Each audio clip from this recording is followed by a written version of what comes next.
আপনি যদি একজন ভিডিও এডিটর হিসেবে নিজের কেরিয়ার গড়তে চান তাহলে যে 5টা প্রশ্নের উত্তর সর্বপ্রথম আপনি খুঁজবেন সেই 5টা প্রশ্নের উত্তর দেব আজকের এই ভিডিওতে। তো চলেন শুরু করা যাক। অনলাইনের এই যুগে ফ্রিল্যান্সিং করে মানুষ লাখ লাখ টাকা ইনকাম করে নাকি ভিডিও এডিট করে। এই ভিডিওটা আপনি শিখতে গেলে প্রথম যে প্রশ্নটা আপনার আসবে সেইটা হলো কিভাবে শিখবো। সো দেখেন কিভাবে শেখার দুইটা অপশন আমি একদম সহজভাবে বলি। একটা হলো আপনি ফ্রিতে ইউটিউবে অ্যাভেলেবেল অনেক জিনিস আছে যেটা দেখে আপনি খুব সহজে শিখতে পারবেন। যদি আপনার কাছে ধৈর্য থাকে, সময় থাকে, আর যদি আপনি মনে করেন না আমার কাছে টাকা আছে আমি ধুপধাপ কোর্সে ভর্তি হবো, ধুপধাপ শিখে যাবো, তাহলে আপনার জন্য কোর্স করাটাই বেটার। কিন্তু এই কোর্স করা বা না করা এর ভিতরে অনেক যদি কিন্তু আছে, এই নিয়ে পুরো ডিটেলস একটা ভিডিও বানানো যাবে। বাট বেসিক জিনিস হলো এই দুইটাই। আপনি চাইলে ইউটিউব থেকে ফ্রিতে শিখতে পারবেন অথবা আপনি কোর্স করেও শিখতে পারবেন। এর পরের স্টেপে ধরলাম আপনি সফটওয়্যার শিখছেন, ভিডিও এডিট শিখছেন, সবকিছু শিখে গেছেন। এরপর কথা হলো আপনি কি ভিডিও এডিট করবেন। তো দেখেন এইখানে মাল্টিপল কোশ্চেন তৈরি করা যায়, আপনি কি কি কি কি ভিডিও এডিট করবেন। সো একদম সহজভাবে যদি আমি একটা উত্তর দেই তাহলে হলো যে কোনো কিছু একটা তৈরি করতে গেলেই বর্তমানে কিন্তু সবাই চিন্তা করে ভিডিও নির্ভর তৈরি করবে। হয় সে মার্কেটিং করতে গেল, সে একটা ভিডিও তৈরি করলো মার্কেটিং এর জন্য, সে একটা কিছু প্রমোশন করতে গেল, একটা ভিডিও তৈরি করলো।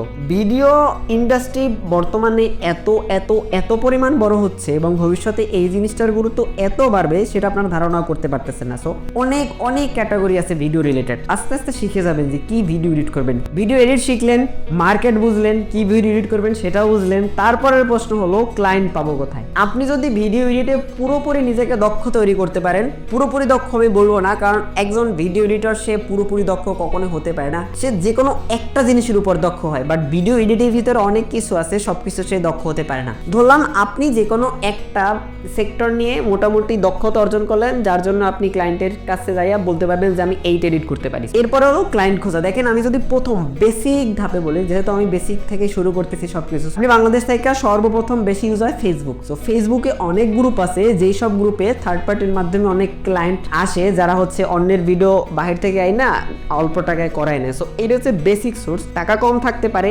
টাকা অল্প দিতে পারে, দু একবার এমনও হইতে পারে আপনি প্রতারণার শিকার হইলেন, টাকা আপনার মায়ের গেল, বাট ক্লায়েন্ট কিন্তু আপনি পাবেন। আপনি মনে করেন যে আপনি ভিডিও শিখলেন, এরপর কোনো কিছু এডিট করে আপনি সেই গ্রুপে শেয়ার করলেন, তারপর কি হবে সেইখান থেকে আপনাকে নোটিস করবে দু একজন মানুষ, তারপরে আপনি ওইখান থেকে দু একটা ক্লায়েন্ট পাবেন, নোটিস করতে পারবেন, নেটওয়ার্কিং বাড়বে আস্তে আস্তে। সো এইটা হচ্ছে একদম বেসিক ধাপ। এর পরবর্তীতে আরো অনেক প্রসেস আছে। বর্তমানে সময় ফাইবার, আপওয়ার্ক বেশ জনপ্রিয়। এছাড়াও লিঙ্কডইনের মাধ্যমে মানুষজন ক্লায়েন্ট ম্যানেজ করে, ইটিসি এগুলো অনেক হার্ডকোর একটা প্রসেস। বাট বাংলাদেশের প্রেক্ষাপট অনুযায়ী ফেসবুক থেকে ক্লায়েন্ট ম্যানেজ করা একদম ইজি, টাকা কম কিন্তু ইজি। এর পরের প্রশ্ন ওই যে টাকা কম বললাম, টাকা যদি আমার কমই হয় তাহলে টাকাটা কেমন।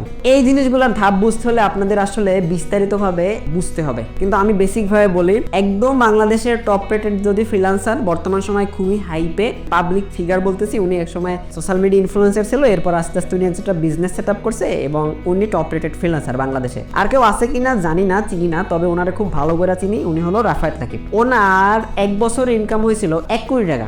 যদি ওনার বিশাল একটা টিম ছিল, অনেক কিছু ছিল, ওই লেভেলে যাওয়া একটা মানুষের জন্য অনেক বিশাল একটা ব্যাপার। ওই পর্যন্ত ইনকাম করাও একটা বিশাল ব্যাপার। বাট আপনি যদি চেষ্টা করেন, এই যেমন আমি চেষ্টা করতেছি, আমার একটু একটু হচ্ছে, আপনি যদি চেষ্টা করেন তাহলে আপনি এই ভিডিও এডিটিং সেক্টরে যদি দক্ষতা অর্জন করতে পারেন খুব ভালো, তাইলে মনে হয় যে আপনার আর ওই কি বলে না পিছন ফিরে তাকাতে হবে না, একটা কথা আছে না সিনেমার ডায়লগের মতো, সেরকম। সো বুঝলেন, পিছন ফিরে যেহেতু তাকানো লাগবে না, তার জন্য আপনাকে অনেক ডেডিকেটেড হইতে হবে, অনেক ধৈর্যশীল হইতে হবে। হুট করে 2 দিন আসলেন চলে গেলেন এরকম কোনো কিছু তো হবে না। এরপরের এবং লাস্ট প্রশ্ন, ফিউচার কি। একটা জিনিস হচ্ছে খুবই গুরুত্বপূর্ণ, সেটা হলো ভবিষ্যৎ কি। কারণ আপনি যা কিছুই করবেন ভবিষ্যতের জন্যই তো করবেন। আপনার ভবিষ্যৎ যদি দেখেন যে অন্ধকার বা ভবিষ্যতে কোনো নাই কোনো কিছু, তাহলে তো হবে না। ভবিষ্যৎ আছে বা নাই এই জিনিসটা তো খুব ভালো করে যাচাই করতে হবে। তো আমি আপনাকে বলে রাখি, আপনার ভবিষ্যৎ আছে, তবে এইখানে অনেকটা যদি কিন্তু আছে। দেখেন এর আগের প্রশ্নটা ছিল টাকা কেমন। সো আমি বললাম টাকা ভালো আছে মোটামুটি, আপনি যদি দক্ষতা অর্জন করতে পারেন তাহলে টাকা পাবেন। বাট এখন প্রশ্ন হলো এই টাকাটা পাওয়ার জন্য বা ফিউচার তৈরি করার জন্য আপনাকে অনেক বেশি ধৈর্যশীল হতে হবে। ধরেন আপনারা হচ্ছে একজন ডক্টর, সে এমবিবিএস পড়ে, তারপরে বিএসসি করে, তারপরে এক্সিপিএস করে, এমএসসি করে, এই সকল করতে করতে তার পুরো বয়সের প্রায় হচ্ছে 30 বা তারও বেশি সময় যাবত সে হচ্ছে পড়াশোনার পিছনে কাটাই দেয়। একটা মানুষের জীবন 30 বা 35 বছর পর্যন্ত সে যদি পড়াশোনার পিছনে কাটাই দেয়, তার শেখার পিছনে কাটাই দেয়, এরপরে যে সে ভালো মানের একটা ইনকাম অর্জন করতে পারে, মানে টাকা ইনকাম করতে পারে। আমরা দেখি যে একজন ডক্টর সে মাসে প্রায়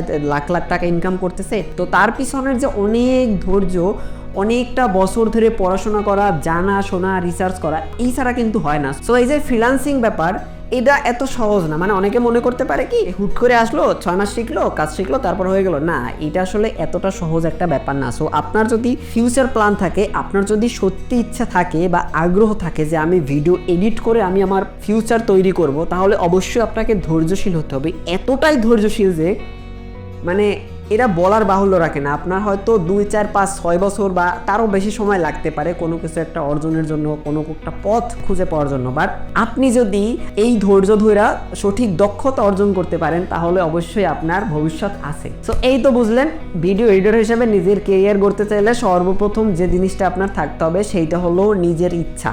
একটা জিনিসের প্রতি নিজের ইচ্ছা যদি না থাকে, সেইটার পিছনে আপনি যত সময় দেন না কেন, মানে আপনি ধৈর্য দিয়ে কিছু শিখতে পারবেন না, বা ধৈর্যের মাধ্যমে কোনো কিছু অর্জন। এই চ্যানেলে নতুন করে কন্টেন্ট আসবে, এই যে হয়তো জানি না কবে নেক্সট ভিডিও দিতে পারবো, তবে আজকের ভিডিও এ পর্যন্তই। পরবর্তীতে কোন ভিডিও কবে আসবে জানি না। Tata, by.